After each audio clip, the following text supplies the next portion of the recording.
ओम स्वामी समर्थाय नमः। श्री स्वामी समर्थ। स्वामी भक्तांनो, असे स्वामींचे गोड अनमोल विचार प्राप्त करण्यासाठी आपल्या चॅनलला नक्कीच सबस्क्राईब करा आणि बाजूला असलेली घंटी नक्कीच दाबा। याने तुम्हाला आपले व्हिडिओ सर्वात पहिले प्राप्त होतील। आणि हा व्हिडिओ तुम्हाला मनापासून आवडला असेल तर तुमच्या मित्राला देखील नक्कीच पाठवा। मित्रांनो, स्वामींच्या कृपेने लवकरच तुम्हाला यशाची गोड बातमी मिळणार आहे आणि तुमचे सर्व पैशांचे प्रॉब्लेम्स आता नक्कीच मिटणार आहेत। फक्त स्वामींवर विश्वास ठेवा आणि स्वामींचं नामस्मरण करा। अशक्य ही शक्य करतील स्वामी। स्वामी भक्तांनो, नातं हे वेळ पाहून पळ काढणारं नसावं, तर ते मनाचा तळ गाठणारं असावं। आलेल्या प्रसंगी झळ सोसून मनाला बळ देणारं असावं। आणि तसंच नातं तुम्ही स्वामींशी जोडायचं आहे आणि ते नातं एकदा जोडलं की स्वामी तुम्हाला प्रत्येक संकटात साथ देतील आणि ती साथ तुमची शेवटपर्यंत देतील। कारण स्वामींनी आपल्याला वचन दिलंय की भिवू नकोस, मी तुझ्या पाठीशी आहे। ते वचन आपण ध्यानात ठेवायचं आहे। स्वामी भक्तांनो, स्वामींवरचा विश्वास असाच संपूर्ण असेल तर नक्कीच व्हिडिओला एक लाईक करा आणि कमेंटमध्ये श्री स्वामी समर्थ लिहायला विसरू नका।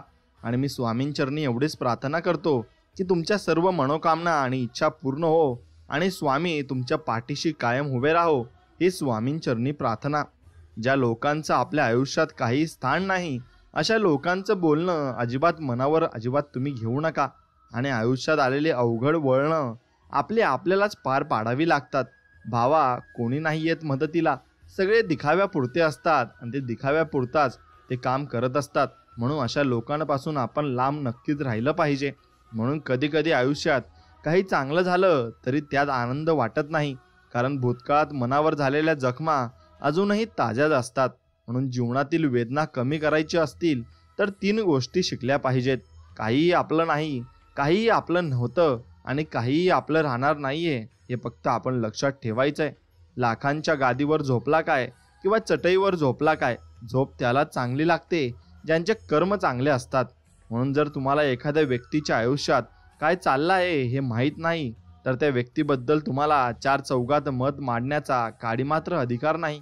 म्हणून कोणाचेही काही तुम्ही बोलू नका आणि कोणाविषयी काही इकडं तिकडं काहीतरीच दुसऱ्याजवळ वाईट बोलायचं असं कधी करू नका। आपण चुकत आहोत हे लक्षात आल्यावर शक्य तितक्या लवकर वाट बदलता यायला हवी। गर्दीत पुढे पुढे जात राहिल्यावर काही वेळाने वाट बदलणं अवघड होऊन बसतं। मग ती वाट आपण बदलूही शकत नाही। मग आपल्याला त्या चुकीच्या मार्गावर चालत राहावे लागते। आपण म्हणतो एखादा माणूस बदलला, पण त्याच्या बदलण्यामागेही काही कारणे असतात, पण ती कारणे दुर्लक्षित राहतात आणि बदलेचं वागणंच फक्त नजरेत येतं आणि आपण चांगल्या विचाराने त्याच्याकडे बघतही नाही। म्हणून आपण विचार नेहमी चांगला करावा। सगळं तत्वज्ञान सोडा, एकच गोष्ट काळजावर कोरून घ्या। यश सगळे अवगुण धुवून टाकतं, तेव्हा तेवढं मिळवा आणि लोक तळवे नक्कीच तुमचे पाया पडायला येतील आणि मग तुम्हाला साक्षात नमस्कारही घालतील की तू करून दाखवलं। म्हणून कधीच खचून जायचं नाही, कारण दिवस काळ वेळ हे सगळं बदलतातच आणि फक्त असावा लागतो थोडा संयम। आणि तो संयम तुमच्याकडे असला की सर्व काही शक्य होणार आहे, हे तुम्ही ध्यानात घेतलं पाहिजे। एखाद्याची वाईट वेळ पाहून त्याची थट्टा करत असाल तर लक्षात ठेवा, वेळेचा फेरा फिरला की तुम्ही सुद्धा रस्त्यावर येऊ शकता आणि मग तुम्हाला ही कर्माची फळं ही भोगावी लागू शकतात। आयुष्यात एकच ध्येय ठेवायचं, हरलो तरी चालेल पण मैदान सोडायचं नाही, कारण मावळलेला सूर्य पुन्हा उगत असतो। म्हणून त्या सूर्याकडे तुम्ही बघत परत तुम्ही नवा प्रयत्न केला पाहिजे। आयुष्य कितीही बिकट असू द्या, स्वाभिमानी माणसं स्वतः कष्ट करूनच जगतील, पण कुणाकडे भीक मागणार नाहीत। आणि तुम्ही कष्ट करून जगायचं, कारण कष्टाची भाकर नेहमी गोड लागत असते। पाठीवर कौतुकाची थाप देणारी परकी असतात, पण दुर्दैव असं की डोक्याला ताप देणारी लोक मात्र ही आपलीच असतात आणि ती आपलीच लोक आपले पाय खेचत असतात। म्हणून ज्या लोकांना तुम्ही ओळखले नाही त्यांना लवकरात लवकर ओळखायला शिका। जिथे समोरून संवाद संपवला जातो तिथे आपणही नवीन सुरुवात करू नये। स्वाभिमान गहाण ठेवून उगाच खोटी नाती विकत घेऊ नये आणि ती खोटी नाती ती टिकत सुद्धा नाही। कमी नसतं समजायचं कधी कुणाला आणि माझंही दाखवायचा नसतो, कारण शांत दिसणारा माणूस सुद्धा तुम्हाला धूळ चारू शकतो आणि हेही तितकंच खरं आहे. म्हणून प्रत्येकाला नमत्या शब्दाने बोलले पाहिजे आणि अगदी सावधानतेने आणि नमून आपण बोलले पाहिजे. एकटी एकटी राहणारी सर्वच माणसं गर्विष्ठ नसतात. काही अनुभव असे मिळालेले असतात की पुन्हा ते सहन करण्याची अजिबात इच्छा त्या व्यक्तींना नसते. म्हणून कष्टाच्या पैशात माज करण्यात जी मजा आहे ना, ती हरामाच्या पैशात अजिबात नाही आणि त्यात सुखही नाही आणि त्यात तुम्हाला समाधानही मिळणार नाही. पण कष्टाची 2 भाकर जरी असली त्यात तुम्हाला नक्कीच समाधान आणि सुख प्राप्त होत असते. लोक रंग दाखवतात, आपण तेच आठवणीने रंगपेटीत भरून ठेवायचे असतात आणि आपली वेळ आल्यावर त्याचं थोबाडं रंगवायचं असतं आणि असंच आपण जगायचं असतं. कारण या दुनियेत, या कलियुगात तुम्ही जर सरळ जगलात तर तुम्हाला मानही मिळणार नाही आणि सन्मानही मिळणार नाही. थोडं वाकड्यात गेलं की तुम्हाला नक्कीच लोक सलाम करतील आणि चांगलंही बोलतील. म्हणून तसंही राहायला शिका. जो जसा त्याच्यासोबत तसंच वागायला शिका. घोड्याच्या मागे आणि पैसेवाल्यांच्या पुढे कधीच उभे राहू नका. कधी लात मारतील हे सांगताही येत नाही. म्हणून घर जळत असतं तेव्हा बघत बसणार आणि राग झाल्यावर रडत बसणार, ही असते भावकी आणि त्या भावकीकडे आपण लक्ष द्यायचं नाही. आता यात कुणाची चांगली असते तर कुणाची वाईट असते, पण ज्याचं त्याचं त्याने ठरवायचं आहे. नाती टिकवणं आजकाल अगरबत्तीसारखं झालंय. स्वतः जळून जायचं पण दुसऱ्याला सुगंध देत राहायचं. लाखांच्या गादीवर तुम्ही नक्कीच झोपा, पण हे विसरू नका की आपण किती गरिबीतून वर आलोय आणि आपण किती कष्ट घेतले आहे. म्हणून ते माणसाने शेवटपर्यंत विसरायचं नसतं. काही लोकांना वेळेत जाणीव करून देणं गरजेचं असतं की मस्करी करणं आणि एखाद्याचं मन दुखावणं यात खरंच फरक असतो आणि खूप मोठा तो फरक असतो. म्हणून ते आपण नक्कीच समजून घेतलं पाहिजे आणि समोरच्यालाही आपण समजावून घेतलं पाहिजे.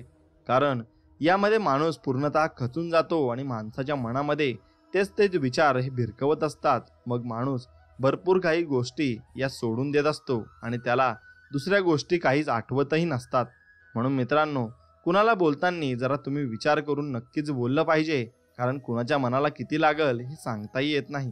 म्हणून एक गोष्ट लक्षात ठेवा, जीवनात काहीही करा पण यश मात्र नक्की मिळवा, तरच लोक तुम्हाला सलाम ठोकतील.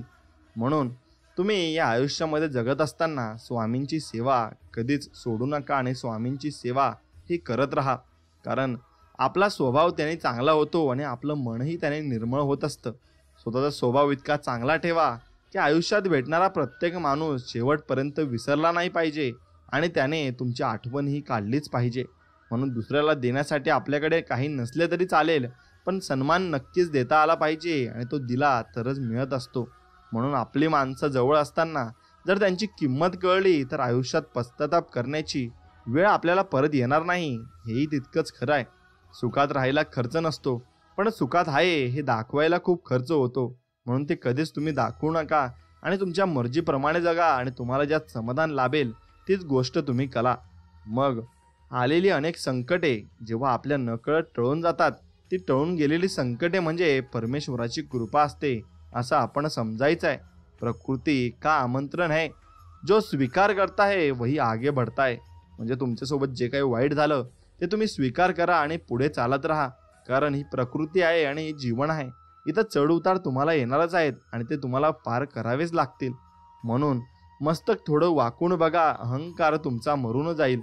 डोळ्यांना थोडं ओलं करून बघा, दगडी मन ही वितळेल. वाणीवर थोडं संयम ठेवा, दुःखाचा काळ तुमचा निघून जाईल. इच्छा थोड्या कमी करा, आनंदातच जग दिसू लागेल आणि ते जग तुम्हाला सर्व काही शिकवूनही जाईल. म्हणून मानवी नाती जपण्यासाठी मीपणा सोडून कमीपणा घेतला की आपोआपच आपले वाढत असतात आणि आपलेपणाही वाढत असतो. आणि आपल्याला जे जे हवं आहे ते मिळालं असतं तर जगायला गंमत आणि देवाला किंमत राहिली नसती. हे लक्षात ठेवा. म्हणून तुम्हाला जे अडचणी येतात त्यात तुम्ही देवाला हाक मारता आणि त्यातच तुम्हाला देवाचे दर्शनही होते आणि तुमचे कामही पूर्ण होते. म्हणून सगळेच आपल्यासाठी टाळ्या वाजवणार नाहीत. काही जण आपल्याकडे बोटही दाखवतील, मग ते स्वीकारावे लागेल. कारण तुम्हाला या जगामध्ये कोणी असं मिळणार नाही जे तुमची निंदा करेल. म्हणून तुम्ही जोपर्यंत जिवंत आहे तोपर्यंत तुमची निंदा होणार आहे. फक्त तुम्ही तुमच्या मार्गाला चालत राहायचे आहे, एवढंच तुम्हाला करायचे आहे. सहजता सहजासहजी येत नाही. म्हणून सहजच तुम्ही कोणालाही पटवून घेऊ शकत नाही आणि त्याच्याकडून आपल्या गोष्टी करूनही घेऊ शकत नाही. त्यात कालावधी लागतो. मग तसंच आपण स्वामींची सेवा एकदम सहज करू शकत नाही. त्यासाठी कालावधी लागतो आणि तुम्ही नामजप करत असाल तर तुम्हाला एक दिवशी त्याचं फळ हे नक्कीच मिळेल. फक्त थोडा वेळ लागेल, पण नक्कीच तुम्हाला फळ मिळेल. म्हणून आपली ओळख आपल्या नावाने नाही तर आपल्या कामाने नक्कीच झाली पाहिजे आणि त्या कामाने लोक आपल्याला ओळखले पाहिजेत. तुमचं काम हीच तुमची खरी ओळख आहे. नाहीतर एकाच नावाचे लाखो लाखो लोक आहेत आणि भरपूर काही लोक या जीवन तळावर आहेत आणि ते लोक एकमेकांसारखे जगत नसतात. प्रत्येक व्यक्ती भिन्न भिन्न असतो. जगात धाडस केल्याशिवाय कोणाला यश मिळत नाही, कारण ज्यांच्यात हिंमत त्यालाच किंमत असं हे जग आहे. म्हणून तुमच्यात जर हिंमत असेल तर तुम्ही एक ना एक दिवस नक्कीच वर जाल आणि भरपूर काही गोष्टी तुम्ही मिळवू शकाल. संकट हे पाण्यासारखं असतं. ते तुम्हाला बुडवण्यासाठी नाही तर त्यात कसे पोहायचे हे शिकवण्यासाठी आलेले असते. म्हणून त्या संकटाच्या रूपी त्या पाण्यात तुम्ही पोहायचे आहे आणि तुम्ही तरुण बाहेर निघायचे आहे. कष्ट करावेच लागतील. यशाला कोणताही शॉर्टकट मात्र नसतो. बऱ्याचदा विसरायचं म्हटलं की सगळं आपल्याला आठवत असतं आणि जुन्या गोष्टी आपण मनात त्या ठेवत असतो. पण तसं न करता आपण वर्तमानात जगलं पाहिजे आणि चांगल्या गोष्टींचा विचार करून चांगल्या गोष्टींनी पुढे गेलं पाहिजे. अनुभव मोफत मिळत नसतो. त्यासाठी कधी वेळ, कधी पैसे, तर कधी आयुष्य हे खर्च करावं लागत असतं आणि ते तुम्हाला खर्च करावंच लागणार आहे, एवढं तुम्ही लक्षात घेतलंच पाहिजे. मित्रांनो, आयुष्यात एकदा इतका मोठा पाऊस पडावा की इगो सगळा वाहून जावा. आयुष्यात एकदा इतके कडक ऊन पडावं की जवळच्या सावल्यांचं महत्त्व नक्कीच सगळ्यांना कळावं. आयुष्यात एकदा पुन्हा शाळा अशी भरावी की प्रत्येकालाच त्याचे लहानपण कायमचे लक्षात राहावे. आयुष्यात एकदा असे जगावे की आपले जगणे पाहून इतरांना जगण्याची मौज ही कळाली पाहिजे आणि इतरही लोक जगायला उत्सुक झाली पाहिजेत. असं आपण जीवनामध्ये केलं पाहिजे. आयुष्यात झालेला त्रास विसरून जा, पण त्यातून मिळालेला धडा आयुष्यभर तुम्ही लक्षात ठेवा. कारण मातीत पडलेली साखर ही मुंगीच खाऊ शकते, हत्तीत ते सामर्थ्य नसतं. म्हणून लहान लोकांना समजण्याची कधी लहान चूक करू नका आणि कधी अहंकारामुळे आपली मान उंचावू नका. कारण जिंकणारे सुद्धा सुवर्ण पदक हे मान वाकवूनच घेत असतात आणि त्यांना नमावंच लागतं. म्हणून एकटं राहून स्वतःसोबत वेळ घालवणं सुद्धा खूप गरजेचं आहे. त्यात माणूस स्वतःला ओळखत असतो आणि ते स्वतःला तो समजून घेत असतो. म्हणून तुम्ही स्वतःला समजून घेतलं पाहिजे आणि त्यासोबत तुम्ही स्वतःसोबत वेळ दिलाही पाहिजे. म्हणून मित्रांनो, या जगामध्ये कडुनिंबाची चूक नाही की तो कडू आहे. स्वार्थी तर जीभ आहे, तिला फक्त गोड आवडतं. संवाद संपला की नातं थांबतं. म्हणून बोलून बघा, कदाचित तुमचं हरवलेलं उत्तर तुम्हाला नक्कीच सापडेल. श्वास व विश्वास दोन्ही अदृश्य आहेत, परंतु दोघात इतकी ताकद आहे की अशक्य गोष्टीला सुद्धा ते शक्य बनवू शकतात. आणि म्हणून तुमचा विश्वास हा पूर्णपणे चांगला हवा आणि भक्कम हवा. माणसांचा संग्रह करणे इतकं सोपं नसतं जितकं पुस्तकांचा संग्रह करणे असतं. पुस्तकांचा संग्रह करण्यासाठी पैशांची गुंतवणूक करावी लागते, तर माणसांचा संग्रह करण्यासाठी भावनांची कदर मात्र नक्कीच करावी लागते आणि ती कदर तुम्ही नक्कीच केली पाहिजे. जीवन बदलण्यासाठी वेळ सगळ्यांनाच मिळतो, पण वेळ बदलण्यासाठी 2 वेळा जीवन मिळत नाही, हे जरूर लक्षात असू द्या. म्हणून आरसा आणि हृदय दोन्ही तसे नाजूक असतात. फरक एवढाच, आरशात सगळे दिसतात आणि हृदयात फक्त आपलेच दिसतात आणि ते आपलेच आपण बघत असतो. आनंद वाटणाऱ्यांच्या ओंजळी कधीच रिकाम्या होत नाहीत, कारण त्यांना पुन्हा भरण्याचे वरदान साक्षात परमेश्वराकडून लाभलेले असते. म्हणून जो दुसऱ्यांच्या जीवनात आनंद आणतो, त्याच्या जीवनात आनंद आणण्याचे कार्य परमेश्वर स्वतः करत असतात आणि ते त्याला आनंद सुद्धा देत असतात आणि ते मनापासून सर्व काही त्या व्यक्तीला देत असतात जो दुसऱ्यांना आनंद देतो. म्हणून परिस्थिती बदलली की माणसं बदलतात. आपलं कोण, परकं कोण यांच्या सीमा स्पष्ट होतात. पण परिस्थिती बदलूनही जी माणसं बदलत नाही ना, तेच माणसं मनापासून आपले असतात आणि ते आपलीच होऊन राहत असतात. म्हणून त्या माणसांना जपायला तुम्ही नक्कीच शिकलं पाहिजे. मित्रांनो, कोणाला दुःख देऊन मिळालेला आनंद कधीच सुख देऊन जात नाही, पण कोणाला आनंद मिळावा म्हणून स्वीकारलेले दुःख नेहमी सुख देऊन जात असते. म्हणून तेच, तुम्ही कोणालाही दुःख देऊ नका, सर्वांना आनंद द्या. भांडायचे असेल तर परमेश्वराशी भांडा, रुसायचे असेल तर त्यांच्याशी रुसा, शरण जायचे तर त्यांनाच जा. पण त्या विश्वासाने, जो विश्वास नामदेवांचा होता, राधेचा होता, मीरेचा होता, द्रौपदीचा, जनाईचा आणि गोरोबा काकाचा होता आणि मुक्ताईचा, सर्व संतांचा होता, ती श्रद्धा जी कधीच विचलित झाली नाही. म्हणून तर परमेश्वराला त्याचे होऊन राहावे लागले. ती ताकद असते फक्त अंतरीच्या प्रेमात आणि विश्वासात. काही झाले तरी ईश्वर माझा आहे हे फक्त तुम्ही मनात ठाम ठेवायचे आहे. पिकलेले फळ हे 3 गुणांनी ओळखले जाते. एकतर ते नरम होते, दुसरे ते अतिशय गोड होते आणि तिसरे म्हणजे त्याचा रंग बदलत असतो.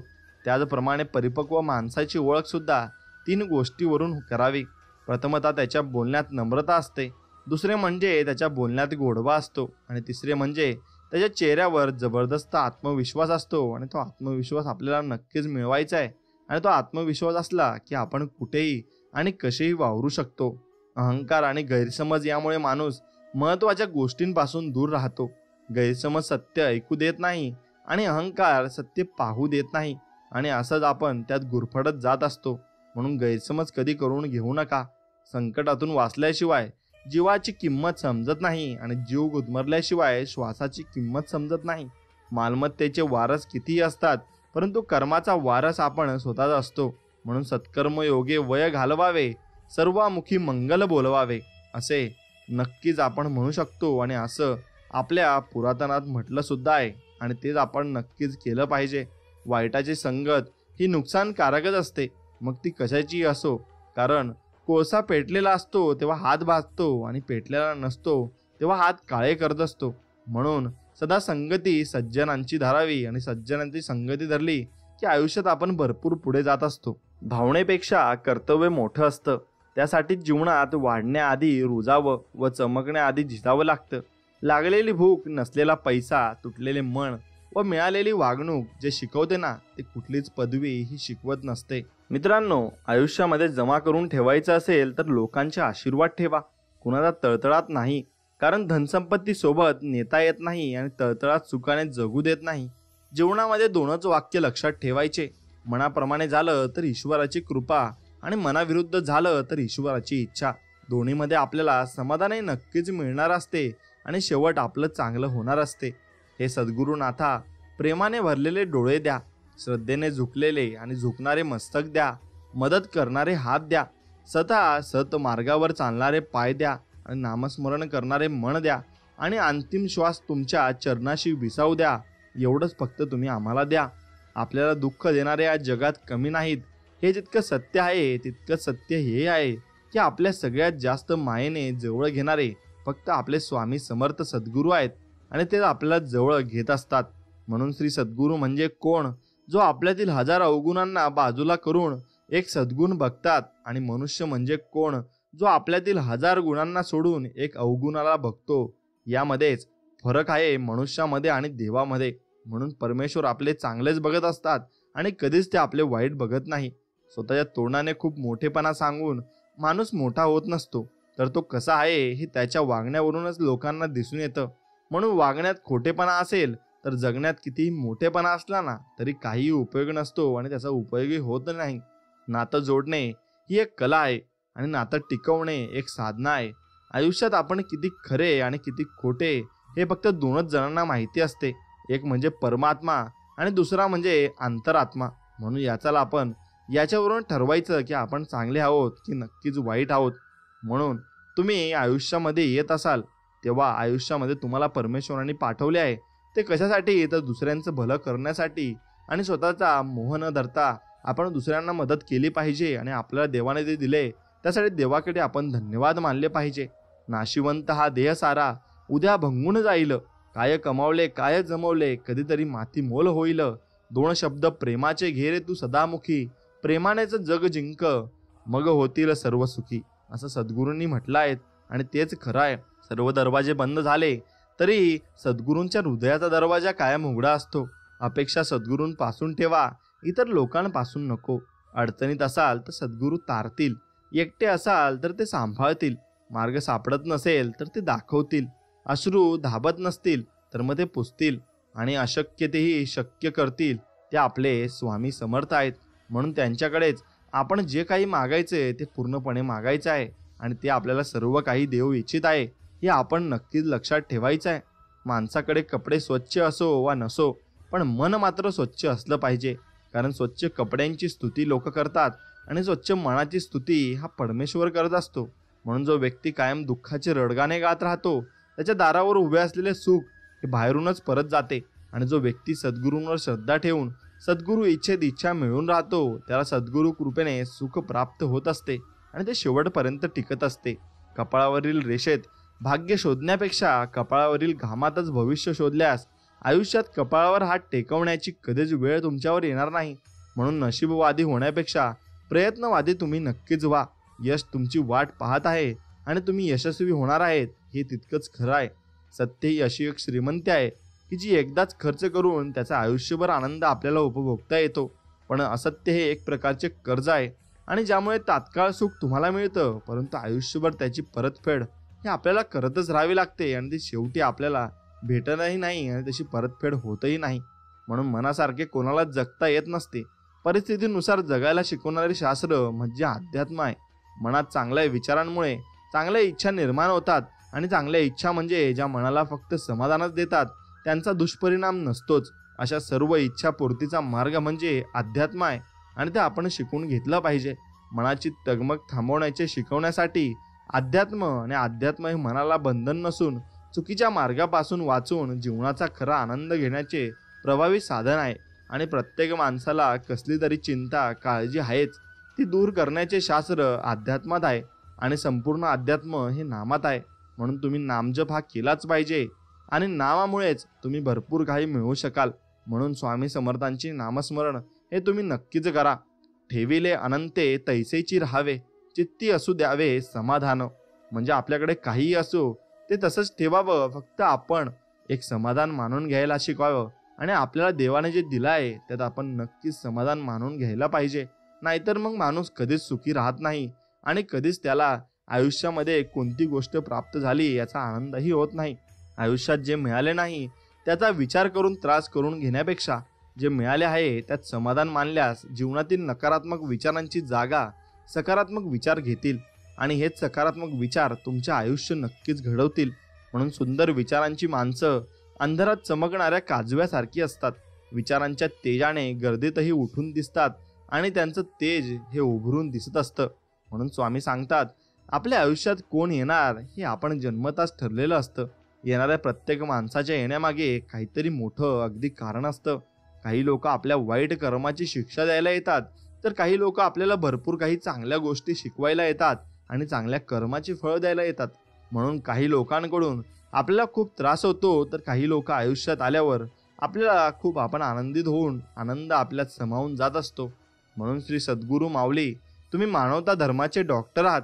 मनुष्याच्या अंतरी असलेले पण न दिसणारे रोग म्हणजे विषय विकार नष्ट केले आणि देहाला अंतरंगातून स्वच्छ केले.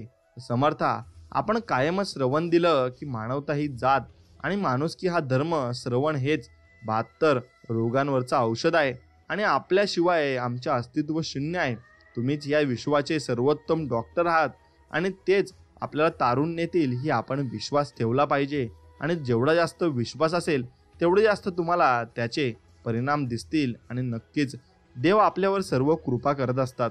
ज्या विचारांमुळे आपल्याला दुःख होते तो विचार पूर्णपणे मनातून काढून टाकणे हाच दुःख दूर करण्याचा एकमेव उपाय आहे. आयुष्यात कोणतीही गोष्ट अवघड नसते, फक्त विचार सकारात्मक असले पाहिजेत. मग तुम्ही जीवन अगदी चांगल्या रीतीने जगू शकता आणि समाधानकारकरित्या जगू शकता. जीवन बदलण्यासाठी वेळ सर्वांना मिळतो, पण वेळ बदलण्यासाठी 2 वेळा जीवन नक्कीच तुम्हाला मिळणार नाही. हे तुम्हाला नक्कीच कळालं पाहिजे आणि ते जीवन मिळवण्यासाठी तुम्ही धडपड करत असताना ते जीवन मिळाल्यावर तुम्हाला त्याची कदर नसते. मग जीवनाची कदर आपण नक्कीच केली पाहिजे. चतुरपणा करावा की प्रामाणिकपणा हे संस्कारावर अवलंबून असते. कारण चतुरपणाला 4 दिवस चमक असते, पण प्रामाणिकपणा आयुष्यभर चमकत राहतो आणि कधी त्याची हारही होत नाही. जीवनात एवढ्याही चुका करू नका की पेन्सिलच्या अगोदर रबर संपून जाईल. म्हणून एक गोष्ट लक्षात ठेवा, रबराला एवढाही वापरू नका की जीवनाच्या अगोदर कागदच फाळून जाईल. म्हणून यातून तुम्ही आता शिकून घ्यायचंय की तुम्हाला कोणता बोध घ्यायचा आहे आणि कसा बोध घ्यायचा आहे. सुंदर आयुष्य सहज घडत नसतं, तर ते जाणीवपूर्वक घडवावं लागतं. ते म्हणजे प्रार्थनेतून, माणुसकीतून आणि प्रेमातून आणि त्यागातून आणि सर्वात महत्त्वाचे म्हणजे सत्कर्मातून ते घडत असतं आणि ते सत्कर्मातूनच आपण घडवायला हवं. देवाच्या प्रत्येक निर्णयावर खुश राहायला शिका, कारण देव आपल्याला ते नाही देत जे आपल्याला चांगलं वाटतं, तर देव आपल्याला ते देतो जे आपल्यासाठी नक्कीच चांगलं असतं आणि पुढे टिकणार असतं. ज्या व्यक्तीसोबत विश्वासघात झाला आहे आणि प्रचंड दुःख भोगावे लागले आहे, इतकं सारं भोगूनही तो जर चुकीच्या मार्गावर जात नाही आणि आपलं जे कर्तव्य आहे ते प्रामाणिकपणे करत राहतो आणि सद्गुरूंच्या आज्ञेप्रमाणे श्री उपासना, नामस्मरण, मंगलाचरण, श्री सेवा हे करतो, असले लोक सद्गुरूंना खूप आवडतात आणि शेवटी असल्या लोकांचाच विजय होतो. कारण विजय हा नेहमी सत्याचाच होतो आणि शेवटपर्यंत सत्कर्म आपल्या सोबत टिकत असतं आणि चांगलंच कर्म आपल्याला पुढे घेऊन जात असतं. म्हणून परिस्थिती कितीही कठीण असली तरी स्वप्न मात्र मोठी पहा, कारण काळ आणि वेळ ब्रह्मांड नायकाच्या श्री सद्गुरू नामस्मरणाने नक्कीच बदलते आणि एक दिवशी ते बदलूनच राहील. यावर तुम्ही विश्वास ठाम राहायला हवा आणि तो विश्वासच तुम्हाला पुढे घेऊन जात असतो. म्हणून चांगल्या माणसाला सगळी माणसे चांगली वाटतात, म्हणून माणसे ओळखण्यात चांगला माणूस चुकतो व संधी साधू लोक त्यांच्या चांगल्या स्वभावाचा गैरफायदा हा घेत असतात. प्रत्येकाला ज्याच्या त्याच्या परीने सुखही आहे आणि दुःखही आहे. दुसऱ्याच्या नशिबाची बरोबरी आपल्या नशिबाशी करत बसू नका. आपलं सुख कशात आहे हे शोधा आणि ते वाढवण्याचा प्रयत्न करा. म्हणून जगी सर्व सुखी असा कोण आहे, विचारी मना तूच शोधूनही पाहे. म्हणून सद्गुरू म्हणतात, नक्कीच आपण आपल्या मनाला विचारलं पाहिजे, या जगात सुखी कोण आहे. मग आपण सर्वात सुखी आहोत. कारण आपल्याकडे 2 हात, 2 पाय आणि 2 डोळे आणि एवढं मोठं शरीर देवाने आपल्याला चांगलं दिलं आहे आणि जगण्यासाठी आपल्याला मानव हे रूप दिलं आहे. सद्गुरूंनी कधी मानलं नाही जाती, भेद, धर्म. चांगल्या प्रकारे जाणून घेतले प्रत्येकाचे कर्म. श्रद्धा ठेवून जो करतो सर्वात श्रेष्ठ भक्ती, सद्गुरू त्यालाच मिळवून देतात मोक्ष आणि मुक्ती. आणि मग नक्कीच त्याला सर्व जीवनामध्ये अगदी आनंद प्राप्त होत असतो. जीवनात कितीही वाईट प्रसंग येऊ द्या, चांगलं वागणं कधी सोडायचं नाही. थोडा उशीर लागेल पण विजय हा नेहमी सत्याचाच होतो आणि तुमचाच विजय शेवटपर्यंत होईल. आनंद वाटणाऱ्या ओंजळी कधी रिकाम्या होत नाहीत, कारण त्यांना पुन्हा भरण्याचे वरदान असते आणि ते वरदान साक्षात तुम्ही देवाने आपल्याला दिले असते. जसे आहात तसे राहा, कोणासाठी वाईट किंवा चांगले होऊ नका. ज्याला तुम्ही पटला तो तुम्हाला कधीच सोडणार नाही आणि ज्याला तुम्ही आवडला नाही त्याच्यासमोर जीव जरी ओळून टाकला ना तरी तो तुमचा होणार नाही. म्हणून लोकांचा विचार करत बसून स्वतःची कष्टी नक्कीच होऊ देऊ नका. सोनं अंगावर घातलं म्हणून माणूस मौल्यवान होतं असं नाही. तेवढ्या कॅरेटची शुद्धता वागण्यात आणि विचारात सुद्धा असायला हवी आणि ती असली की तो माणूस नक्कीच मौल्यवान होत असतो. म्हणून रडू तर येत होतं पण डोळ्यात ते दिसत नव्हतं. चेहरा कोरडा होता पण मना मात्र भिजलं होतं.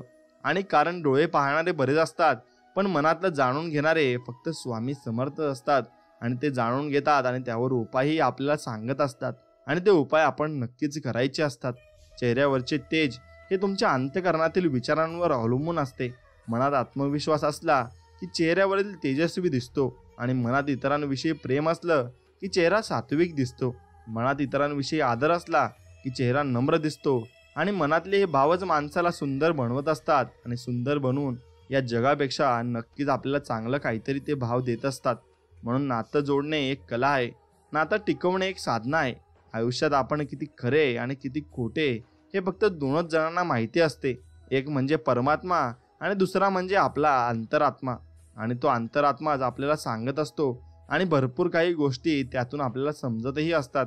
म्हणून त्या अंतरात्म्याला आपण विचारलं पाहिजे आणि आपल्या अंतरात्म्याला काय वाटतं त्यावर आपण नक्कीच भरोसा ठेवला पाहिजे. मित्रांनो, ज्या ज्या स्थळी हे मन जाई माझे, त्या त्या स्थळी हे निजरूप तुझे. मी ठेवितो मस्तक ज्या ठिकाणी, तिथे तुझे सद्गुरू पाय धोनी. आणि आपण जिथे मस्तक ठेवू तिथे सद्गुरूंचे पाय आहेत असा आपण नक्कीच विचार केला पाहिजे. मग आपल्याला प्रत्येक माणसात देव दिसायला लागेल आणि प्रत्येक माणसात प्रत्येक गोष्टीमध्ये आपण देव बघू शकू. लोकांनी नेहमी भरपूर सन्मान आणि आदर नक्कीच तुम्ही दिला पाहिजे. त्यासाठी नव्हे की त्यांचा अधिकार आहे, परंतु यासाठी द्या कारण आपण सद्गुरूंचे दास आहोत आणि आपल्यात संस्कार आणि नक्कीच परिपूर्ण आहेत आणि भरून ठेवलेले आहेत. माणसाला संपत्तीने फक्त सुविधा मिळतात, समाधान व सुख नाही. सुख आणि स्वास्थ्य मिळवण्यासाठी प्रेम आणि आपल्यांची साथ नक्कीच असणे खूप गरजेचे आहे आणि ती साथ असली की आपण नक्कीच एकदम महत्त्वाच्या गोष्टी मिळवू शकतो आणि जगामध्ये भरपूर पुढेही जाऊ शकतो. म्हणून आपल्याला त्यांची साथ ही महत्त्वाची असते आणि ती साथ असली की मग भरपूर काही आपण आयुष्यात मिळवूही शकतो आणि भरपूर काही गोष्टी आपण साध्यही करू शकतो. आयुष्य कोणालाही सोपे नाही, प्रत्येकाला समस्या आहेत. ते कशातून जातात हे तुम्हाला माहीत नाही. कोणी परिपूर्ण नाही, कोणीही परिपूर्ण होण्यास पात्र नाही. म्हणून तुम्ही न्याय, टीका किंवा थट्टा सुरू करण्यापूर्वी लक्षात ठेवा की प्रत्येकजण स्वतःची युद्ध लढत आहे आणि ते युद्ध लढता लढता तो जीवनामध्ये जगत सुद्धा आहे. म्हणून ज्या विचारामुळे आपल्याला दुःख होते तो विचार पूर्णपणे मनातून नक्कीच तुम्ही काढून टाकला पाहिजे. कारण सद्गुरूंचा विचार मनात असला की दुसरा कोणताच विचार आपल्याला येत नाही आणि फक्त सद्गुरूंचा विचार आपल्या मनामध्ये येत असतो. आणि म्हणून सद्गुरूंचे नामस्मरण केले तुम्हाला कोणत्याच गोष्टीचं भय नाही आणि कोणत्याच गोष्टीचं तुम्हाला टेन्शन घेण्याची गरज नाही. बुद्धी सगळ्यांकडे असते, पण तुम्ही चलाकी की करता की इमानदारी हे तुमच्या संस्कारावर अवलंबून असते.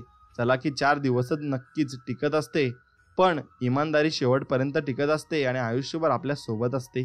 किती दिवसाचे आयुष्य असतं, आज नसतं तर उद्या नसतं. म्हणून आयुष्य अगदी आनंदाने जगायचं असतं. हातात येणारा पैसा वाढला म्हणून नक्कीच गर्व आपण करायचा नसतो. माणूस जेवढा आजाराने थकत नाही त्यापेक्षा जास्त तो विचाराने थकत असतो. म्हणून हसत राहा आणि विचार सोडा, पण हात तर जीवन आहे ही संकल्पना तुम्ही मनी बाळगली पाहिजे आणि जीवनामध्ये पुढे जात राहिले पाहिजे. आणि मित्रांनो, हा व्हिडिओ तुम्हाला थोडा जरी आवडला असेल तर नक्कीच व्हिडिओला एक लाईक करा आणि कमेंटमध्ये श्री स्वामी समर्थ, जय जय स्वामी समर्थ असं नक्कीच लिहा आणि तुमच्या मित्राला देखील हा व्हिडिओ नक्कीच पाठवा. मित्रांनो, लक्षात ठेवा, तुम्ही कुठलीच गोष्ट चांगली किंवा वाईट नसते ही आयुष्यात नक्कीच अनुभवलं असेल. मग कुठलीच गोष्ट चांगली किंवा वाईट नसते, परंतु विचारकृतीमुळे तिला तसं रूप मिळत असतं. मग तुमची विचार करण्याची क्षमता आणि तुम्ही विचार कसा करता हा तुमचा दृष्टिकोन ठरवत असतो. म्हणून हा दृष्टिकोन लक्षात घेण्यासाठी एक उदाहरण पहा. पियानोवर 88 कीज असतात. मग आपण पियानोकडे पाहतो तेव्हा कुठल्याही कारणाशिवाय एखाद्या विशिष्ट कीकडे बोट दाखवून ती चुकीची आहे असं आपण म्हणत नाही. पण एखादी व्यक्ती एखादं विशिष्ट गाणं वाजवत असेल की त्या गाण्याचा नसलेला स्वर तिने वाजवला तर त्या विशिष्ट कीला आपण चुकीची वाईट म्हणत असतो. म्हणून मुळात पियानोची कुठलीही किंवा वाईट किंवा चुकीची नसते, पण तिथे असतात केवळ कीज आणि सूर. मग ते सलग वाजवल्याने कमी अधिक सूर वाढेल आणि वाढतात. ज्याप्रमाणे पियानोवरची कुठलीही की चुकीची वाईट नसते, त्याचप्रमाणे आयुष्यात कुठलाही निर्णय वाईट नसतो. केवळ विचारकृतीमुळे आपल्याला सुखद किंवा सुखावह नसलेले भान जाणवत असतात. म्हणून आपण जेव्हा वस्तू या योग्य अयोग्य चांगल्या वाईट अशा श्रेणीत टाकतो तेव्हा त्यातून आपल्याला जीवनात दुजाभाव आणि अतिशर्ती निर्माण होतात आणि त्यावर आपले भाव आधारित असतात. उदाहरणार्थ, विरुद्ध राजकीय पक्ष हा चुकीचा किंवा वाईट आहे असं आपण धरून बसलो तर त्यांच्या विरुद्ध आपल्याला मनात वैरभाव निर्माण होऊन नकारात्मक भावनांचा कल्लोळ जाणू लागतो. त्याऐवजी वेगवेगळे राजकीय पक्ष या पियानोवरच्या वेगवेगळ्या कीज आणि हे जर आपण लक्षात घेतलं तर त्यापैकी कुठलाही पक्ष वाईट नाही हे जाणून घेतलं तर त्या क्षणी जाणवणारं प्रेम, सौख्य आणि शांती अनुभवण्यासाठी आपण स्वतःला मोकळं सोडतो आणि पूर्वी न लक्षात आलेले पर्यायी दृष्टिकोन बघायला सुरुवात करतो. पण जीवनाचं खरं स्वरूप अधिक सखोलपणे समजून घेण्याची संधी आपल्याला समोर येते. जणू काही आपण पर्वतारोहण करत असतो आणि समोरचं सुंदर दृश्य पाहण्यासाठी आपण विशिष्ट ठिकाणी थांबतो आणि इथे कुठलंही ठिकाण वाईट असू शकत नाही, पण आपण कुठेही उभं राहू शकतो. निसर्गाची भव्यता कुठूनही पाहू शकतो, परंतु आपण ज्या जागी उभे असतो त्या जागांच्या शक्यतांबद्दल स्वतःला जसं मोकळं ठेवलं तसं पूर्वी कधीही पाहिलेल्या वेगवेगळ्या अवलोकन बिंदूवर आपण समोरचं दृश्य पाहू शकतो. मग या जगात योग्य आणि अयोग्य, चांगलं किंवा वाईट काय हे पाहण्याऐवजी सत्याचा शोध घ्या आणि आपण बरोबर आहोत आणि समोरचे चूक आहेत हे सिद्ध करण्याचा प्रयत्न करण्याऐवजी समोरचे चांगले आहेत, आपण फारच वाईट आहोत हे दाखवण्याचा प्रयत्न करण्याऐवजी तुमच्या समोर जे आहे त्यातलं सत्य पाहण्याचा प्रयत्न करा. आणि आपल्याला जे वाटतं ते सत्य आहे असा अनेकांचा विश्वास असतो. म्हणून कित्येकदा आयुष्याबद्दलची सखोल समज नसेल तर आपल्याला जे सत्य वाटतं ते जरी सत्य दिसत असलं तर ते सत्य नसतं ही एक सूचना मी नक्कीच देईन. मग खरं सत्य हे एक व्यक्तिनिष्ठ नाही. एखादी गोष्ट एखाद्या व्यक्तीसाठी सत्य असेल मग दुसऱ्या व्यक्तीसाठी ती तशी नसेल तर ते वैश्विक सत्य असू शकत नाही. मग या भूतलावरचा प्रत्येक सजीव, मग तो कुठेही असेल, त्याचं रूप काहीही असेल, त्याची पार्श्वभूमी काहीही असेल आणि त्यांच्यासाठी वैश्विक सत्य काय आहे हे शोधण्याचा प्रयत्न करा आणि ते खरं सत्य म्हणता येईल आणि तिथेच तुम्हाला त्याचा शोध आणि ते गवसेल. म्हणून लक्षात ठेवा, हे सत्य सापडण्याची एकमेव जागा म्हणजे तुमचं स्वतःचा अंतरंग आहे आणि तेव्हाच तुमच्या बाहेर शोध घेण्याचा प्रयत्न करू नका. समजा कशाची तरी सामना होऊन तुमच्या नकारात्मक भावना उचंबून आल्या असतील तर तुमच्या आत्म्याच्या अथांगतेत असणाऱ्या वैश्विक सत्याचा स्रोत शोधण्याचा प्रयत्न तुम्ही नक्कीच करा आणि बाहेर उत्तर शोधण्याचा प्रयत्न केलास तर मग तुम्हाला जे आणि जसं वाटतं ते तसं का वाटत आहे हे शोधण्यासाठी बाह्य कारणांचा मागोवा घेण्याचा प्रयत्न केलात तर तुम्ही आयुष्यभर केवळ शोधत घेत राहाल आणि तुम्हाला तुमच्या हाती काही लागणारही नाही. म्हणून नकारात्मक भावना ह्या गैरसमजाच्या निर्देशक आहेत आणि आपण जेव्हा नकारात्मक भावनांच्या विळख्यात अडकतो तेव्हा आपण जी विचारकृती करत असतो त्यावर आपला विश्वास आहे असं त्याचा अर्थ असतो आणि मग अशा त्या क्षणी आपण हेच विसरतो की आपले अनुभव कुठले आहेत आणि कुठून आले आहेत. म्हणून आपल्या नकारात्मक भावनांपायी आपली अशी विचारवृत्ती होत असते. आणि एकच करा, आपल्याला जे काही वाटत आहे त्याचं मूळ कारण म्हणजे आपली विचारकृती आहे. आणि हे लक्षात ठेवा, याची सजग जाणीव झाली की विचारकृतींचा विरोध करणं सोडून द्या आणि केवळ जाणीव ठेवा की तुमच्या विचारकृतीमुळे नकोसे भाव मनात येत आहेत आणि प्रेमाने त्याचं स्वागत करा. तुमच्या नजरेसमोर ते भाव हळूहळू विरघळतात आणि तुम्हाला दिसतील. मग अल्पावधीत तुम्ही पुन्हा एकवार शांती, प्रेम आणि आनंदाच्या तुमच्या नैसर्गिक स्थितीकडे परतून याल आणि तुम्ही भरपूर काही साध्य करू शकाल. म्हणून काय करावं हे तुम्हाला विचारकृती न करता कसं समजतं हे तुम्हाला आपण विचार करण्यासाठी ते निर्भर असतं. म्हणून अंतर्प्रेरित मन ही एक पवित्र भेटवस्तू तर वास्तव्य मन हा विश्वासू चाकर आहे. चाकराचा सन्मान करणारा आणि भेटवस्तू विसरणारा समाज आपण निर्माण केला आहे. जगात काही चूक किंवा बरोबर नाही याची चर्चा आपण आधीच्या प्रकरणात केली होती. मग काय करावं विचार न करता कसं जाणून घ्यावं या संदर्भातील आपली समज आपण यात पाहणार आहोत व अधिक विकसित करणार आहोत. आपण घेतलेला निर्णय हा बरोबर आणि चूक नसला तरी ज्याप्रमाणे पियानोवरच्या कुठल्याही कीज चुकीच्या नसतात त्याचप्रमाणे काही निर्णय आणि कीज तरी निर्णयांपेक्षा अधिक सुखावह असतात. मग काही चांगलं किंवा वाईट नाही हे जाणलं की योग्य निवडणं करणं आणि या ताणातून आपली थोडीशी सुटका होते. आणि आपण जेव्हा निर्णय घेतो तेव्हा आपल्याला निर्विचारावर निर्भय राहावंसं वाटतं. मग आपण जेव्हा विचारकृती आणि विश्लेषण करतो, जर तरची यादी निर्माण करतो, प्रत्येकाला सल्ला विचारतो, तेव्हा निर्णय घेईपर्यंत चिंता आणि नैराश्य निर्माण होतं आणि बहुतांशी वेळेस खोलवर आपल्याला ठाऊक असतं की कुठल्याही विशिष्ट परिस्थितीत काय करायला हवं. आणि यालाच आपण पोटातून वाटणं, आत्मप्रेरणा किंवा आंतरिक शून्यता असंही म्हणतो. म्हणून बाह्य जगाकडून या अंतरीच्या आवाजाला पुष्टी देण्याचा आपला प्रयत्न असो, मग इथेच आपल्या बहुतांशी नकारात्मक भावना वर येऊ लागतात. मग आपल्या मानसिक स्थितीवर कडाडून हल्ला चढवतात. कारण प्रत्येकाचं आपलं मत असतं आणि तुम्हाला काय करायचं आहे हे केवळ तुम्हाला समजू शकतं आणि इतर कोणीही ते तुमच्यासाठी सांगू शकत नाही. म्हणून या मार्गावर मदत करणारे प्रशिक्षक आणि मार्गदर्शक अनेक मिळतील, परंतु सर्वोत्तम मार्गदर्शक तुम्हाला हेच सांगेल की तुमच्या अंतरीचा आवाज ऐका आणि उत्तरासाठी स्वतः डोकावून पहा.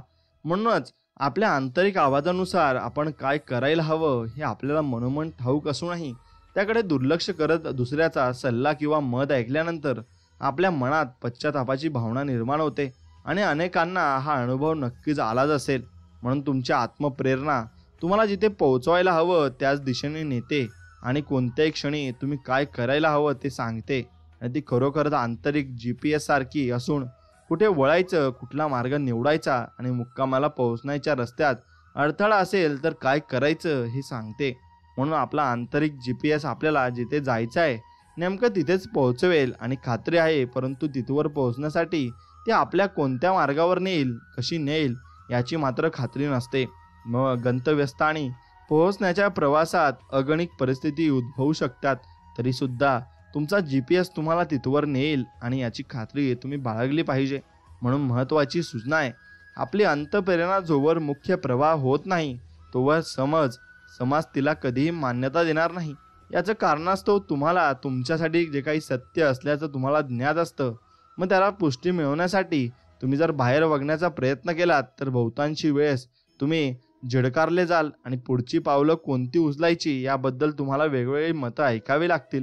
कारण उत्तरकर्ता बाहेर शोध घेणं टाळा आणि आपली अंतःप्रेरणा आतून वाटणं आणि आंतरिक शून्यता आणि विश्व ईश्वर यांचा मागोवा घ्या. असं कराल तेव्हा अनपेक्षित किंवा स्वप्नातही न पाहिलेले आश्चर्य घडून यायला सुरुवात होईल. आणि हे करण्यासाठी श्रद्धा आणि धैर्य ज्यांच्यात आहे त्यांना ते शोधत असलेला खरा आनंद, शांती आणि प्रेम गवसेल आणि आयुष्यातला चमत्काराचा आनंदही तुम्हाला घेता येईल.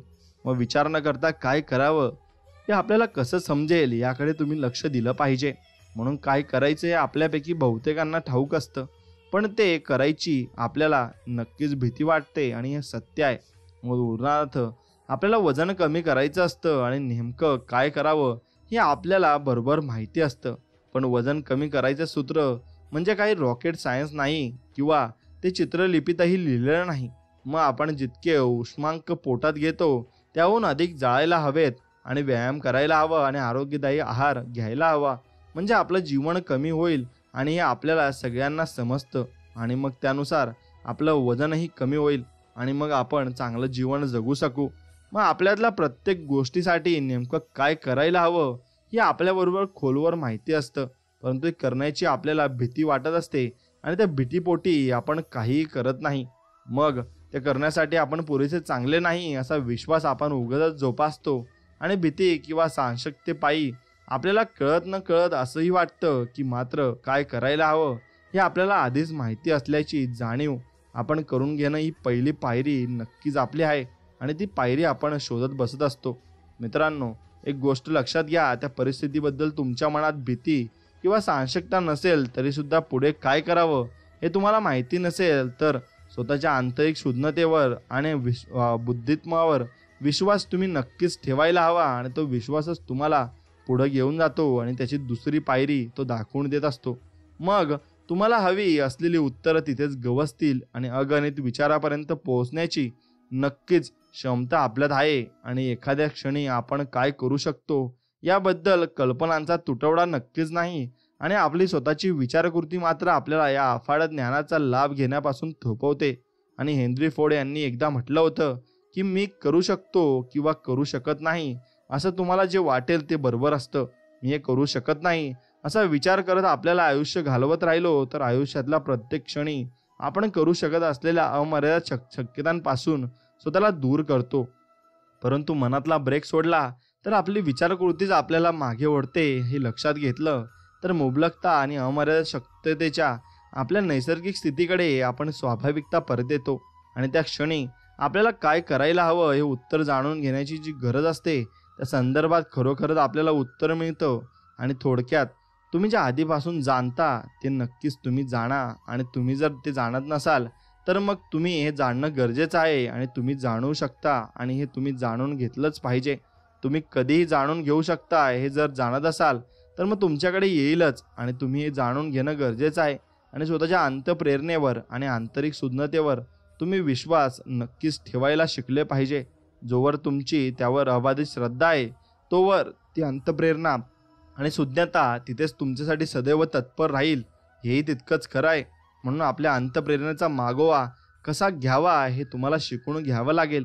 आपलं मन आणि आत्मप्रेरणा जे सांगते त्याचा मागोसा घेण्याचं धाडस दाखवा. तुम्हाला खरोखरच काय व्हायचं आहे हे त्यांना कसं कोण जाणे पण आधीपासूनच ठाऊक आहे आणि बाकी सर्व दुय्यम आहे. म्हणून असं लक्षात तुम्ही ठेवलं पाहिजे, या जगात तरुण जायचं असेल तर मग विचारकृती करण्याची गरज नाही. जी विचारकृती सतत सुरू आहे ती काढून टाकणं हा तरण्याचा मार्ग आहे. आणि हे आपण मागच्या प्रकरणात पाहिलं होतं. प्रवाही अवस्था ही शुद्ध एकत्वाची अवस्था आहे आणि ती असून आपल्याला भोवतालच्या प्रत्येक गोष्टीची त्यातून आपण जोडले जातो. आणि या स्थितीत आपण असतानाही कुठलीही विलगताच नसल्याने आपण असंही म्हणू शकतो की ते आपण ईश्वराशी, विश्वाशी आणि अनंत बुद्धिमत्तेशी संलग्न आणि थेट जोडलेले असतो. मग दिव्यत्वाची आपली ही जोडी आणि जोडणी आहे हे विचारकृतीमुळे छाटली जाते आणि त्यापायी आपल्याला ताणतणाव, त्रागा, राग, संताप, नैराश्य आणि अनेकांना दैनंदिन जीवनात सतत भेडसावणाऱ्या इतर नकारात्मक भावना जाणवतात. आणि म्हणूनच काही धर्मामध्ये नरक म्हणजे ईश्वरापासून पूर्णतया विलग भाग दाखवला आहे. आणि इथून पुढे समजण्यासाठी मी प्रवाहासाठी निर्विचार ही संज्ञा वापरणार आहे. लक्षात घ्या, या नक्कीच विचारात वापरत असलेल्या या दोन्ही संज्ञा समानार्थी आहे. आणि निर्विचाराची ही अवस्था म्हणजे अनंत बुद्धिमत्तेशी थेट जोडणे आहे. आणि जी विशिष्ट कृती करायला आपल्याला आवडते तिच्याशी ही निर्विचार स्थिती किंवा प्रवाह अनेक जण जोडतील. आणि ती कृती करत असतानाच काय ते आपण त्या प्रवाहात असू शकतो हे सत्य नव्हे तर मग आपण कोणत्याही क्षणी निर्विचार स्थितीत राहू शकतो. आणि या वर्तमान क्षणातच आपण खऱ्या अर्थाने निर्विचार स्थितीत राहू शकतो आणि या वर्तमान क्षणातच आपण वास्तव्य पाहू शकतो. आणि जेव्हा आपण सक्रिय विचारकृती करत असतो तेव्हा आपण एकतर भूतकाळात किंवा भविष्यकाळात जो वास्तवात नाही आणि अस्तित्वात नाही तो असतो. मग केवळ वर्तमान क्षणातच सत्य सापडू शकतं. म्हणूनच सर्व आध्यात्मिक गुरु आणि नेते नेहमी ध्यानधारणा आणि प्रार्थना करायला तसंच सज्ञ क्षणात राहायला शिकवतात. आणि नक्कीच ईश्वराला त्याचं नाव विचारतो तेव्हा एक व्यक्ती तेव्हा ईश्वर त्याला उत्तर देतात, मी आहे. आणि ईश्वर असं म्हणतात नाही की तो होता किंवा असेल. मग हे दोन्ही काळ अस्तित्वात नाहीत. मग ईश्वर केवळ म्हणतो मी आहे. आणि ईश्वर सत्य, विश्व, मुक्ती, शांती, सौख्य आणि प्रेम याचं केवळ केवळ सापडू शकतात आणि म्हणूनच त्या अनुभवता येऊ शकतात. म्हणून वर्तमान क्षणात नक्कीच ते असू शकतात. म्हणून तुम्ही तुमच्या आत्मप्रेरणेचा मागोवा घेता म्हणजे स्वतःवर विश्वास ठेवता आणि आयुष्यात प्रत्येक गोष्टीत मार्गदर्शन करायला तुमच्या आंतरिक सुज्ञता सदैव याचे आहे यावर विश्वास तुम्ही श्रद्धा ठेवता. हीच ही निर्विचार आणि प्रवाही अवस्था आहे. आणि ही संकल्पना आपण व्यवहार्य कधी करू शकतो आणि कशी करू शकतो आणि दैनंदिन जीवनात कशी आणू शकतो हे जरा शोधूया. आणि पुढे दिलेली आत्मप्रेरणा आणि आंतरिक सुज्ञता तुम्हाला कशासारखी वाटते, आपण ते कसं साध्य करू शकतो हे आपल्याला वाटू शकतं. मग तुम्ही जेव्हा तुमच्या आत्मप्रेरणेचा मागोवा घेता तेव्हा तुमच्या वैयक्तिक स्वतःपेक्षा मोठ्या असणाऱ्या कशात तरी तुम्ही पूर्णतः गुरफटता आणि तुम्ही निर्विचार अवस्थेत असता आणि ईश्वराशी थेट जोडले जाता. आणि या स्थितीत विचारकृती न करताही काय करायला हवं हे तुम्हाला ठाऊक असतं. मग अनंत बुद्धिमत्ता तुम्हाला मार्गदर्शन करते आणि असतं दिसतं की या क्षेत्रात असताना आपण काहीही करत नाही, कारण आपल्या वैयक्तिक स्वतःची जाणीव आपण गमावतो आणि आयुष्याची एकजीव होतो. आणि या स्थितीत आपण असतो तेव्हा आश्चर्य घडतात आणि अचानक एखादा व्यावसायिक करार होतो आणि योग्य ठिकाणी योग्य वेळेस योग्य लोक येऊन पोहोचतात आणि जेव्हा गरज असते तेव्हा पैसे मिळतात. आणि मग जे सहसंबंध आपण शोधत असतो ते उत्सुकपूर्वक आपल्या समोर येऊन उभे राखतात आणि आयुष्य जादूई वाटू लागतं. वेळ आपल्या मर्जी अनुसार वागत असल्यागत दिसू लागतं आणि हे सारं होतं कारण कशालाही काहीही अर्थ उरत नाही आणि इतरांना जे करायला महिना लागेल ते आपण अवघ्या काही दिवसातच पूर्ण करतो. आणि मुबलकता, प्रेम, सौख्य, शांती, एकवाक्यता आणि कृतज्ञता या अटळ आणि विलग न करता येणाऱ्या भावना असून या अवस्थेत त्याची जाणीव होते. मग अशी जाणीव प्रत्येक व्यक्तीला झालेली आहे आणि अनेकांना जरी ती झाली असली तरी फार थोड्यांनाच ती प्रदीर्घ काळाकरता टिकवता येते. आणि या मागचं मुख्य कारण म्हणजे बहुतांशी लोक पुन्हा एकदा विचारकृतीत अडकतात आणि प्रत्येक गोष्ट माझी मलाच उलगडायला हवी असा विश्वास त्यांना वाटतो. आणि अशी विचारकृती सुरू झाली की आश्चर्यकारक घटना आणि परिस्थिती निर्माण करण्याचं सामर्थ्य आपण गमावून बसतो. साऱ्याचा अर्थ लावायची गरज नाही, मग कशाचीही अर्थ लावण्याची गरज नाही हे सत्य आहे. आपल्या मर्यादित मनांना संपूर्ण जगांचा उलगडा आपल्या इच्छेनुरूप कसा होणार, त्याचं प्रगटीकरण आपण आपल्याला हवं तसं कसं करू शकणार. आणि ईश्वरापेक्षा आपल्याला अधिक माहिती आहे अशी विचारकृती मनात येताच खऱ्या समस्या सुरू होतात. आणि ईश्वरापेक्षा अधिक माहिती करून घेण्याची गरज आपल्याला नाही आणि आपल्याला तशी विचारकृती करण्याची देखील गरज नाही. केवळ आपल्या आत्मप्रेरणेवर तुम्ही विश्वास ठेवायला हवा आणि त्यांची आंतरिक श्रद्धा आपल्याला सर्वोत्तम मार्ग नक्कीच दाखवेल. आणि यावर आपली श्रद्धा ठेवावी. ज्या व्यक्ती सर्वाधिक आनंदी आणि यशस्वी असतात त्यांना जर त्यांच्या मुबलकतेबद्दल विचारलं तर त्या खात्रीने त्यांच्या यशाचं श्रेय कुठल्या तरी उच्च शक्तीला किंवा दैवाला देतात. आणि मग या व्यक्तींनी स्वतःहून महान अशा कशावर तरी विश्वास ठेवलेला असतो आणि त्यामुळे आपल्या यशाचं श्रेय स्वतःच्या इच्छाशक्तीला किंवा ताकदीला देण्याऐवजी त्या महानतेला दिलं जातं. आणि आपल्या नियंत्रणाबाहेर असं आयुष्यात भरपूर काही आहे आणि आयुष्याच्या केवळ छोट्याशा भागावरच आपण नियंत्रण ठेवू शकतो. आणि आपण आपल्या आयुष्यावर नियंत्रण ठेवू शकत नाही म्हणून आपण हार मानतो असं इथे म्हणायचं नाही. ते नेमकं याच्या विरुद्ध आहे. आणि आपलं नियंत्रण नाही, तसंच प्रत्येक गोष्ट आपल्याच पद्धतीने व्हावी अशी जबरदस्ती करण्याचा प्रयत्न करण्याची गरज नाही. हे लक्षात आल्यावर आपण दुःख, वेदना आणि चिडचिडीपासून मुक्त होतो आणि निर्विचार अवस्थेत आपण येऊ लागतो. आणि तिथे आपल्याबाबत गोष्टी घडण्याऐवजी आपल्यासाठी गोष्टी घडू लागतात. आणि आपण या क्षणी जी व्यक्ती आहोत नेमकी तीच होण्यास मदत करण्याकरता प्रत्येक गोष्ट परिपूर्णरित्या योग्य स्थळी हे आपल्याला दिसू लागतं. आणि जर काही बदल झाला असता तर आपण आत्ता जे करत आहोत ते जसं घडलं नसतं आणि हेही आपल्याला कळतं. मग या क्षणी आपण नेमके जिथे आहोत तिथवर पोहोचण्याकरता लाखो छोट्या परिस्थिती आणि घटना अतिशय चपलकपणे आपण गुंफाव्या लागतात आणि त्याचं नियोजन करणं अशक्य आणि निरर्थक असलं तरी आपला इथे असतोच, हे जीवनातलं आश्चर्य आहे.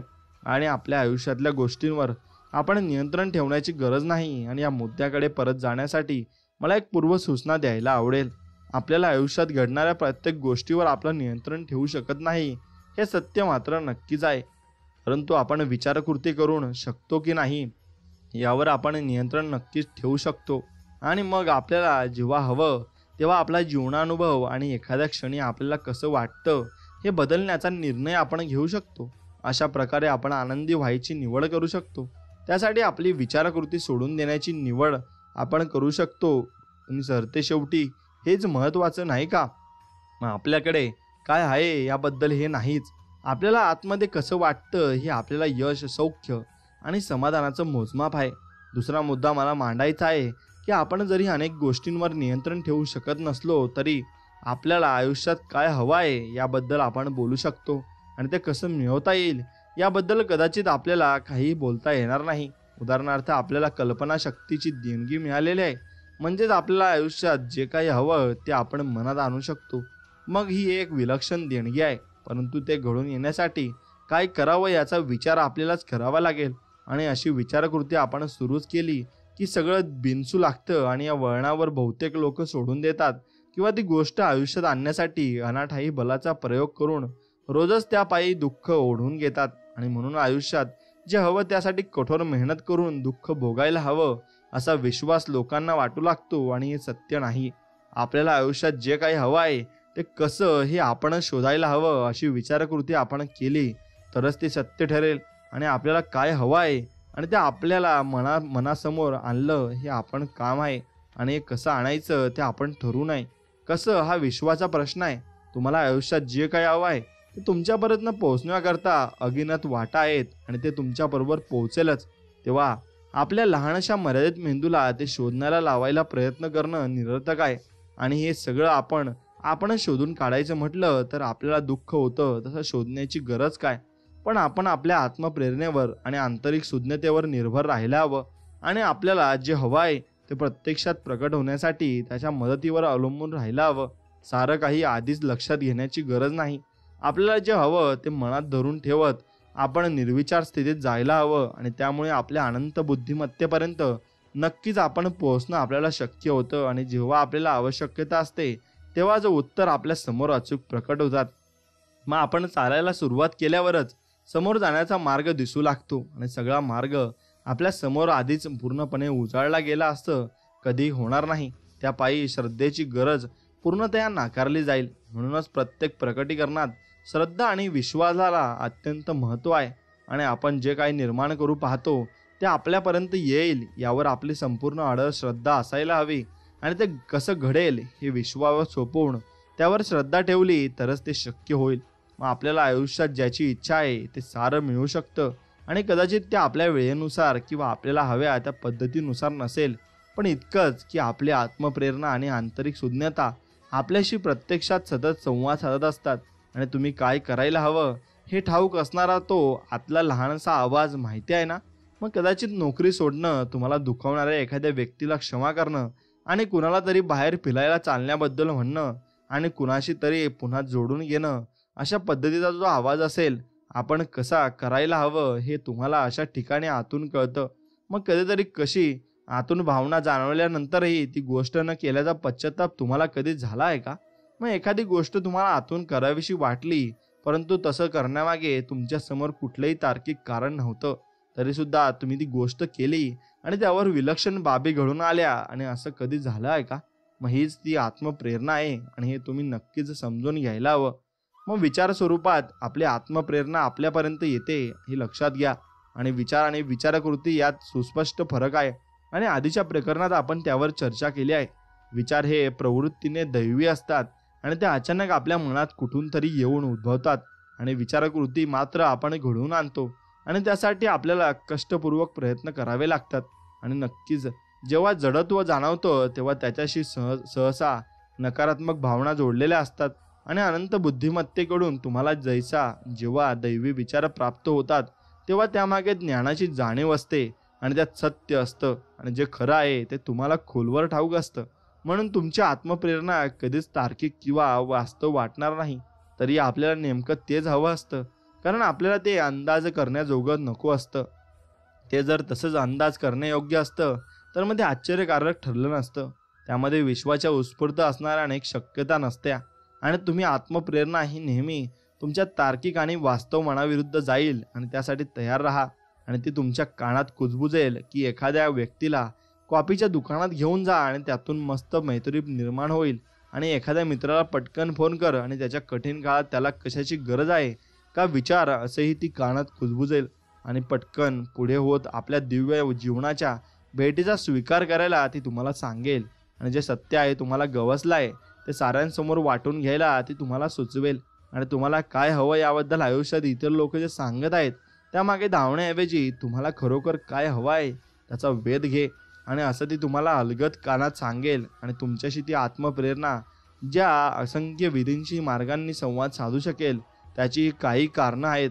आणि तुम्ही जर तिचं ऐकलं तर मी ती नेहमीच आश्चर्य घडून आणतील. आणि मग तुम्हाला कल्पनेपलीकडची मुबलकता प्राप्त नक्कीच होईल. काय करायला हवं हे आत्मप्रेरणेला ठाऊक असताना तिच्या म्हणण्यानुसार वागण्याने मुबलकता निर्माण होते. आणि हे माहीत असताना अधिकाधिक लोक आपल्या आत्मप्रेरणेचं का ऐकत नाही, कारण भीती.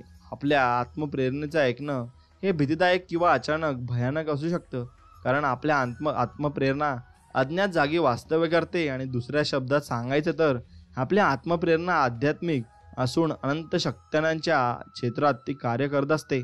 मुळात हे क्षेत्र अज्ञात आहे. माणूस म्हणून आपण अज्ञाताला नेहमी घाबरतो, कारण तिथे नेमकं काय घडेल याचा अंदाज आपल्याला वर्तवता येत नाही. आपण जेव्हा अज्ञातात पाऊल ठेवतो तेव्हा आयुष्य आपल्यासमोर कोणत्या अमर्यादित शक्यता आणू शकतं याचा अनुभव आपल्याला येऊ लागतो. आणि म्हणूनच आत्मप्रेरणेवर विश्वास ठेवला की आश्चर्य आणि जादुई गोष्टी घडून नक्कीच लागतात. आणि मग आपण खरोखरच शुद्ध शक्यतेच्या क्षेत्रात पाऊल ठेवतो. आणि याच कारणासाठी आपल्याला कशाचं प्रकटीकरण करायचं आहे एवढं माहीत असलं की पुरे ते कसं करावं हे ठाऊक असण्याची गरज नाही. म्हणून चमत्कारांच्या अवकाशात प्रवेश करण्याचा एकमेव मार्ग म्हणजे निर्विचार स्थिती आहे. आणि आपण विचारकृती केली तर आपल्या त्या अवकाशातून आपण ताबडतोब बाहेर फेकले जातो. आणि तिथून आपला प्रवेश चिंता, खिन्नता आणि दुःखाच्या क्षेत्रात होतो. भूतकाळाच्या आधारे पुढे काय होणार याचं भाकीत वर्तवण्याचा प्रयत्न आपली विचारकृती करू लागते. आणि म्हणूनच आयुष्यभर जे प्राप्त होत आहे ते अनेकांना पुन्हा पुन्हा मिळत राहतं. आणि आपलं मर्यादित वैयक्तिक मन वापरून आधी कधीच न अनुभवलेलं काहीतरी निर्माण करण्याचा प्रयत्न लोक करतात. आणि त्यांच्या लक्षात येत नाही की निर्विचार स्थितीत प्रवेश करत आंतरिक प्रेरणेचं म्हणणं ऐकत त्यांनी अज्ञातात पाऊल ठेवायलाच हवं.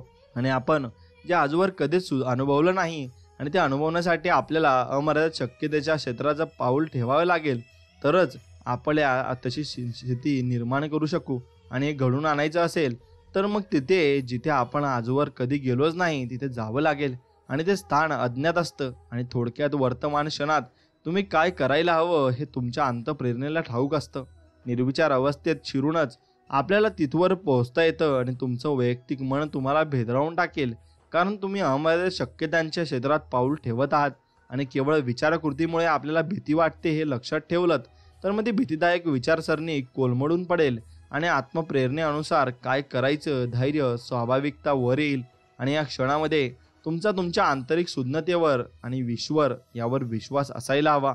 मग पुढच्या क्षणी काय होणार हे तुम्हाला जरी नक्कीच ठाऊक नसेल तरीही सुज्ञाताच तुम्हाला पुढे आयुष्यात मार्गदर्शन नक्कीच करू शकते.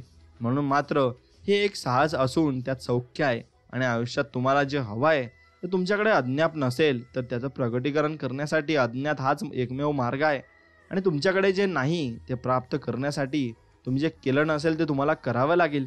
आणि तुम्ही जेव्हा आत्मप्रेरणेवर अवलंबून कार्यरत होता तेव्हा तुम्हाला भीती वाटेल असं नाही, पण जोवर भीतीभोवती तुमची विचारकृती घोटाळत राहते तोवर भीती उपस्थित असते. आणि भीतीची दाखल घेतली की ती केवळ तुमच्या विचारकृतीचं प्रगट रूप आहे. आणि हे तुम्ही लक्षात घेतलं तर त्यापायी सर्व भाव निर्माण होत शकतात आणि आहेत हे जाणलं की सर्व भ्रम दूर होतील. आणि तुम्ही पुन्हा एकवार शांती, सौख्य आणि शुद्ध प्रेमाच्या जागी पोहोचाल. हे असं स्थान आहे जिथे तुम्हाला थांबून राहावंसं वाटेल आणि जिथे तुम्हाला सकारात्मक भाव निर्माण करता येतील. स्वतःसाठी तुम्ही ज्या ज्या कशाचा विचार करू शकता त्याचं प्रकटीकरण करण्यासाठी याच सकारात्मक भावनांची आवश्यकता असते. आणि या सकारात्मक भावना तुम्हाला उत्पन्न करायच्या असतात. मग या सकारात्मक भावना तुमच्या स्वामींविषयी असतील आणि स्वामींविषयी तुम्ही सकारात्मक भावना ठेवत असाल तर आयुष्यामध्ये तुम्ही भरपूर पुढे जात असाल आणि भरपूर पुढे जाणारही आहात. कारण स्वामींविषयी ज्यांचे विचार चांगले असतात स्वामी त्यांच्या मनात डोकावून नक्कीच पाहतात आणि स्वामी आपली परीक्षा नक्कीच घेत असतात. कारण स्वामी आपल्याला प्रत्येक रूपात दर्शन देत असतात आणि त्या दर्शनामध्ये ते आपली परीक्षा सुद्धा घेत असतात की हा व्यक्ती कसा आहे आणि हा कसे कर्म करत आहे. त्यावर आपल्याला कर्माची फळं ही देव देत असतात. म्हणून आपण कर्म हे चांगले करायचे आहे आणि चांगल्या माणसाप्रमाणे चांगलं मन आपलं ठेवायचं आहे आणि तसं मन आपण चांगलं ठेवलं तर आपल्याला चांगलं ही फळं मिळणारच आहेत हे आपण लक्षात ठेवलं पाहिजे. म्हणून जीवनात आल्यावर नक्कीच तुम्ही दुसऱ्याचा विचार करताना चांगलाच केला पाहिजे आणि चांगला विचार केला तर चांगलीच फळं आपल्याला मिळतात हेही लक्षात ठेवलं पाहिजे. आणि स्वामींवरील विश्वास असाच कायम टिकून राहू द्या आणि हा विश्वास असेल तर नक्कीच चमत्कार तुमच्या जीवनामध्ये घडणार आहे.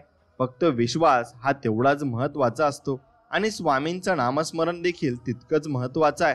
म्हणून दोन्ही गोष्टी अगदी निर्मळ मनाने तुम्ही करायच्या आहेत आणि तुमच्या समोर तुमचे नक्कीच सर्व टेन्शन आणि सर्व विपदा तुमची दूर होऊन जाणार आहे. तुम्हाला हा व्हिडिओ आवडला असेल तर नक्कीच आपल्या चॅनलला सबस्क्राईब करा आणि बाजूला असलेली घंटी नक्कीच दाबा. चला तर मग भेटूया नवीन एक व्हिडिओमध्ये. तोपर्यंत जय श्रीराम, श्री स्वामी समर्थ, जय जय स्वामी समर्थ. धन्यवाद.